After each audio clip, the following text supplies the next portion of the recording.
Hello friends, decoding cinema पर आज मैं जो मूवी एक्सप्लेन करने जा रहा हूँ वह one of my favourite dystopian political thriller movie है और मुझे पूरा यकीन है कि आपको भी यह मूवी पसंद आएगी। यह मूवी इतनी खूबसूरत है कि आज भी कल्ट सिनेमा की तरह लोग देखते हैं और इसके हीरो को आपने कहीं ना कहीं मीम्स में देखा होगा।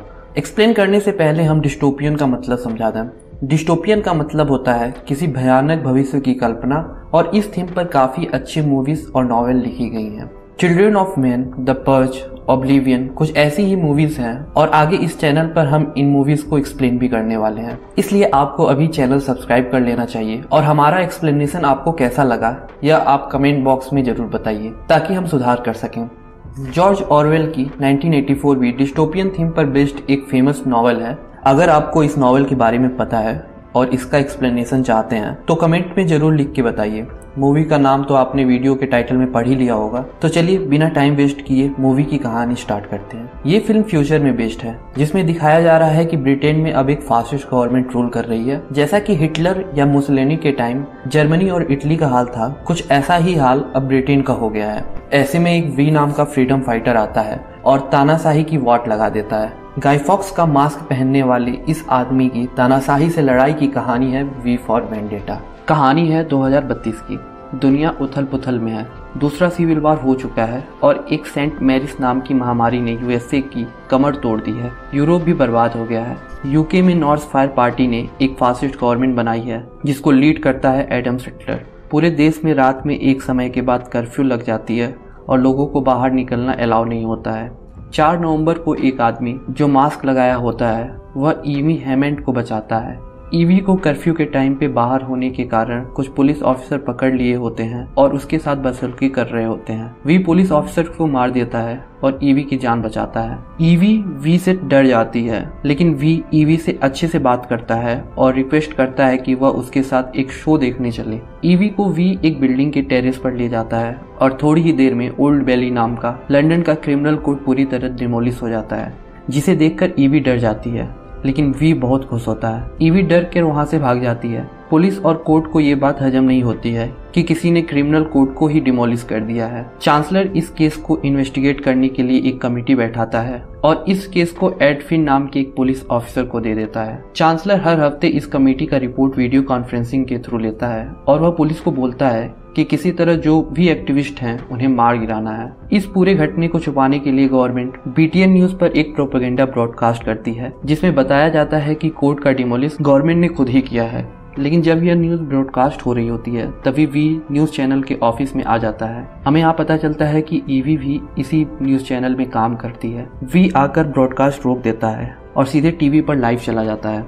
वी पूरे दुनिया को डिक्लेयर करता है कि कोर्ट के डिमोलिशन में उसी का हाथ था और वह आगे बोलता है कि लोग सच्चाई देखें कि किस तरीके से यह गवर्नमेंट उनके साथ खेल खेल रही है। वह लोगों से बोलता है कि उन्हें किसी भी चीज का फ्रीडम नहीं है। वह लोगों से अगले साल 5 नवंबर को एकजुट होकर पार्लियामेंट के सामने मिलने को आग्रह करता है। इसी दौरान फिंच जो कि एक पुलिस डिटेक्टिव होता है वह वी को पकड़ने के लिए न्यूज चैनल में आता है। वी पुलिस के हाथ आ जाता है लेकिन ईवी उसे बचा देती है। लेकिन इसी दौरान पुलिस ईवी को मारकर बेहोश कर देती है। वी के सामने ईवी ऐसे ही पड़ी होती है। चूंकि ईवी की जान खतरे में होती है, वी इसी बेहोशी के हालत में उसे अपने घर लेके आता है लेकिन कैमरा में यह सब कैप्चर हो जाता है। पुलिस अब ईवी के तलाश में लग जाती है। ईवी जब खुद को वी के घर में पाती है तो वहाँ से भागने की कोशिश करती है लेकिन वी उसे बोलता है कि उसे यहाँ पर 1 साल तक रहना पड़ेगा क्योंकि बाहर पुलिस उसे ढूंढ रहे हैं। चूंकि ईवी के पास भी अब कोई ऑप्शन नहीं होता, वह वहीं पे रुक जाती है।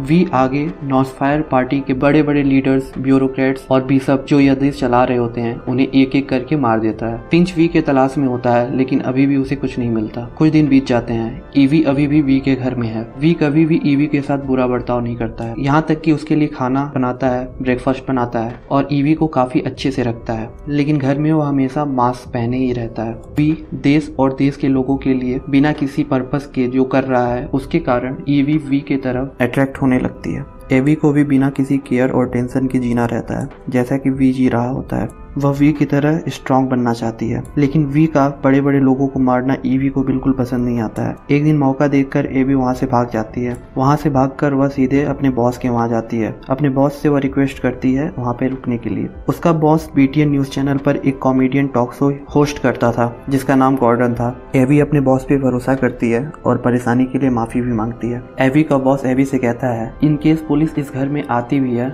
तो तुम्हें चिंता करने की बिल्कुल जरूरत नहीं है, क्योंकि इस घर में काफी इलीगल सामान है जिसके कारण पुलिस सबसे पहले उसको पकड़ेगी, ना कि एवी को। एवी के बॉस के पास 14वीं सदी का कुरान होता है। इसके अलावा उसके पास कुछ होमोसेक्सुअल इरोटिक फोटोग्राफ्स होते हैं। ये दोनों चीज इस देश में इलीगल होता है। आगे हम देखते हैं कि गॉर्डन एवी के लिए सेम उसी तरीके से ब्रेकफास्ट बनाता है जिस तरीके से वी बनाता था। वी चौंक जाती है। दोस्तों यहाँ बता दें कि वी और गॉर्डन का कोई रिलेशन नहीं है, लेकिन इन दोनों के बीच मूवी में सिमिलैरिटी दिखाने की कोशिश की गई है। वी अपने अगले टारगेट की तरफ बढ़ता है। वह डेलिया नाम की एक डॉक्टर को बिना दर्द के मौत दे देता है, क्योंकि उसे पता चलता है कि डेलिया अपने किए पे काफी ज्यादा शर्मिंदा थी। अब डिटेक्टिव फिंच को वी के मारने का पैटर्न पता लग गया होता है, इसीलिए कुछ ही मोमेंट के बाद फिंच वहां पहुंचता है, लेकिन डॉक्टर डेलिया ऑलरेडी मर गई होती है। घर की तलाशी लेने पर उसे डेलिया की एक डायरी मिलती है। अगले दिन सुबह गॉर्डन का टॉक शो रहता है जिसमें वह चांसलर एडम सेटलर पे एक व्यंग करता है। वह उसमें उसका मजाक उड़ाता है, जिसके कारण गवर्नमेंट के कुछ लोग उसके घर पर रेड डालते हैं, उसे गिरफ्तार करते हैं। एवी घर से भागती है, लेकिन थोड़े ही समय में उसे पुलिस ऑफिसर पकड़ लेते हैं। एवी को जेल में डाल दिया जाता है। एवी से वी का लोकेशन पूछा जाता है। उसे काफी टॉर्चर किया जाता है, मारा जाता है। इन सब के बावजूद एवी कुछ भी बताने से इनकार कर देती है। एवी को कई दिनों तक जेल में कैद करके रखते हैं। उसका बाल काट दिया जाता है। एवी को अपनी सेल में एक नोट मिलता है। वह नोट एक्चुअली में एक्ट्रेस वैलेरी की ऑटोबायोग्राफी होती है। वैलेरी जब जेल में होती है तो उसने खुद ही यह नोट लिखा होता है। वैलेरी ने अपने नोट्स में लिखा था कि उसे पुलिस ने इस कारण पकड़ा था क्योंकि वो एक होमोसेक्सुअल थी। वैलेरी को जेल में काफी ज्यादा यातना दी जाती है और जेल में ही उसकी मौत हो जाती है। यह कहानी काफी इमोशनल होती है, जिसको सुनकर एवी को काफी हिम्मत आती है। वह खुद को काफी स्ट्रांग महसूस करने लगती है। एक्ट्रेस वैलेरी के एक्सपीरियंस को सुनने के बाद मानो एवी की लाइफ ही बदल जाती है। अगली बार जब पुलिस इन्वेस्टिगेट करने आती है तो एवी पुलिस से बोलती है कि वह मर जाएगी, लेकिन वी के बारे में कुछ नहीं बताएगी। यह सुनकर पुलिस उसे रिलीज कर देती है। एवी काफी शॉक रहती है। वह सोचती है कि पुलिस ने ऐसे कैसे उसे बाहर जाने दिया। वह अगले ही पल वी के घर जाती है और वी को सारी सच्चाई बताती है। यहाँ पर वी उसे रिवील करता है कि वी ने ही उसे किडनैप किया था। ये जो सारा टॉर्चर था यह वी के कहने पे ही उसे दिया जा रहा था, जिसे सुनकर एवी काफी गुस्सा हो जाती है। वी उसे समझाता है कि तुम्हें स्ट्रांग बनना था, जिसके लिए यह सब करना काफी जरूरी था। अब तुम एक स्ट्रांग वुमेन हो, अब तुम्हें किसी भी बात का डर नहीं है। एवी पहले गुस्सा होती है, लेकिन धीरे धीरे उसे पता चलता है कि उसके खुद के व्यक्तित्व में कितना ज्यादा चेंज आया है। हालांकि वैलेरी की नोट सच होती है, जो खुद वैलेरी ने वी को दिया था जब वी और वैलेरी दोनों प्रिजन में थे। सिंस ये सब नाटक था तो एवी को लगता है कि गॉर्डन को भी वी ने ही पकड़वाया है, लेकिन ये काम पुलिस का ही होता है। वी एवी को आगे बताता है कि गॉर्डन को पुलिस ने एक्सिक्यूट कर दिया है और मार दिया है क्योंकि उसके घर में कुरान मिली है। यह सब एवी के लिए काफी ज्यादा डिस्टर्बिंग रहता है। अगले कुछ दिन एवी वी के घर में ही रहना सही समझती है, लेकिन फिर एवी घर छोड़कर निकल जाती है। एवी वी को प्रॉमिस करती है कि अगले साल 5 नवंबर को वह वी से मिलने आएगी। आगे हम देखते हैं कि फिंच डॉक्टर की वह जर्नल पढ़ रहा होता है जो उसे डेथ के टाइम मिली थी। यहाँ पर फिंच को आगे क्या हुआ यह पता चलता है। यह बात करीब 14 साल पहले की है। बड़े बड़े देशों में वॉर चल रहे थे। सटलर जो कि अभी यूके का हेड होता है, उस समय डिफेंस सेक्रेटरी था। इस वॉर में यूके को बाकी देशों को तबाह कर देना था, जिस कारण वे लोग नेशनल सिक्योरिटी के नाम पर एक प्रोजेक्ट शुरू करते हैं। इस प्रोजेक्ट के तहत वे लोग अपने ही देश के लोगों को किडनैप करते हैं और उनके ऊपर अलग अलग एक्सपेरिमेंट करते हैं। उनका म्यूटेशन करके उन्हें बायो वेपन बनाया जाता है, लेकिन इस प्रोसेस में कई सारे लोग मर जाते हैं।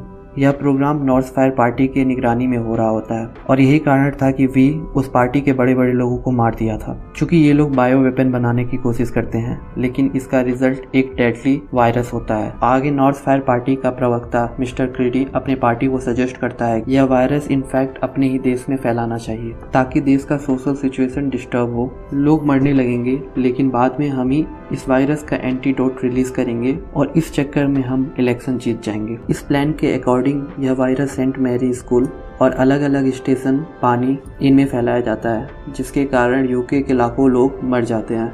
नॉर्थ फायर पार्टी पूरी ताकत लगाती है सो कॉल्ड मुजरिमों को पकड़ने के लिए, और तभी कुछ टेररिस्ट ग्रुप को ये लोग जानबूझकर पकड़ते हैं और उनके ऊपर सारा ब्लेम डाल देते हैं। लेकिन इस सब प्रोसेस में लोग काफ़ी कमज़ोर पड़ चुके होते हैं, चाहे वो फिजिकल कमजोरी हो या फिर फाइनेंशियल या फिर सोशल। इसी के बाद इलेक्शन कराया जाता है और नॉर्थ फायर पार्टी भारी बहुमत से जीत जाती है। सटलर चांसलर बन जाता है और पूरे देश को नॉर्थ फायर पार्टी कंट्रोल करने लगती है, लेकिन उसका मेन होता है एडम सटलर।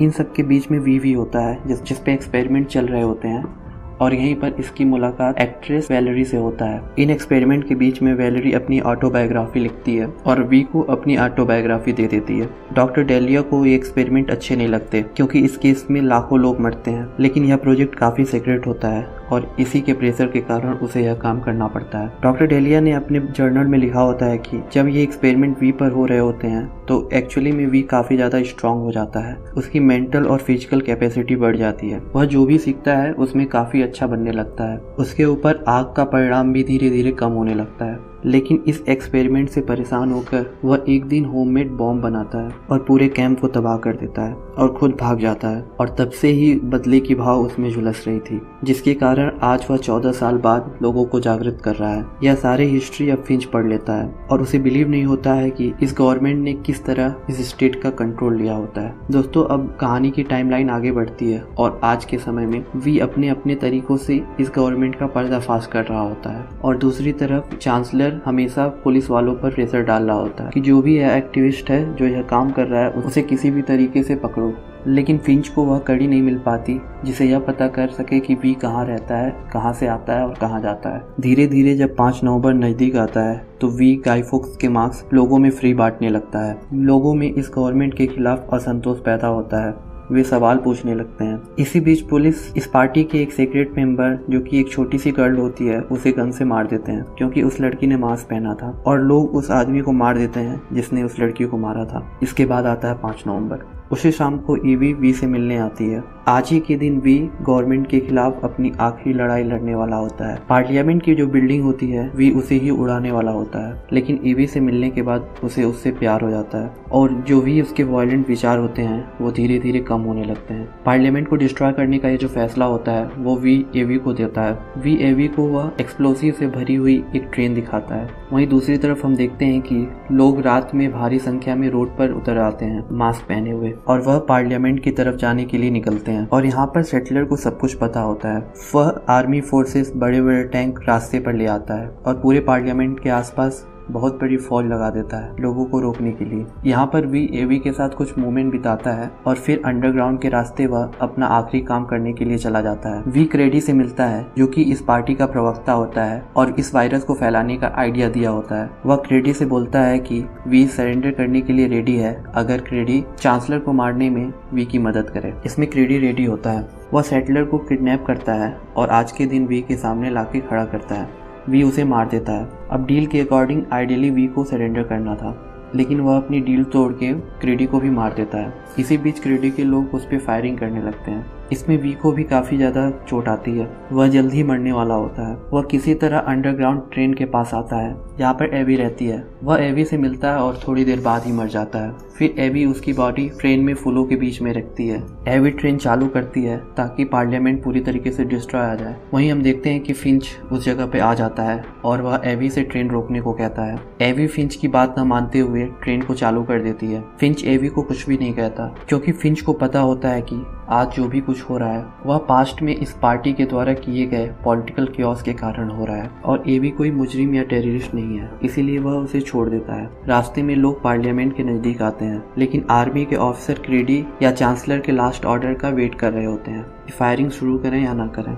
लेकिन सिंस दोनों मर गए हैं उनको ऑर्डर देने के लिए कोई नहीं होता है। आर्मी अपनी फायरिंग नहीं करती है। अब यहाँ पर दोस्तों ऊपर ट्रेन जैसे जैसे पार्लियामेंट के पास आती है वो ब्लास्ट होने लगती है और पार्लियामेंट की बिल्डिंग पूरी चकनाचूर हो जाती है और आखिरी में इसी आग में आतिशबाजी होती है। यह एक नई सुबह का प्रतीक होता है और यह दर्शाता है कि लोग अपनी डिसीजन अब खुद ही ले सकते हैं, और यहीं पर वी फॉर वेंडेटा एंड हो जाती है। दोस्तों, मूवी में जो गाई फॉक्स का मास्क है उसके पीछे जो हिस्ट्री है मैं उसको बता देता हूँ। 5 नवंबर को यूके में गाई फॉक्स नाइट के नाम से भी जाना जाता है। 5 नवंबर 1605 में गाई फॉक्स के नाम का जो ग्रुप होता है वे किंग्स जेम्स I को मारने का प्लान बनाते हैं, लेकिन वह प्लान कामयाब नहीं होता है। इनके जो किंग जेम्स वन थे वो बच जाते हैं। किंग्स जेम्स एक अच्छे आदमी होते हैं और वे इस बड़े से हादसे से भी बच गए होते हैं, इसलिए वहाँ के लोग इस चीज को सेलिब्रेट करने के लिए गाय फॉक्स नाइट का आयोजन करते हैं, क्योंकि इसी दिन जेम्स को मारने की कोशिश की गई थी और यह पूरा प्लान फ्लॉप हुआ था और उनके राजा बच गए थे। दोस्तों, अगर आपको इस मूवी का एक्सप्लेनेशन अच्छा लगा हो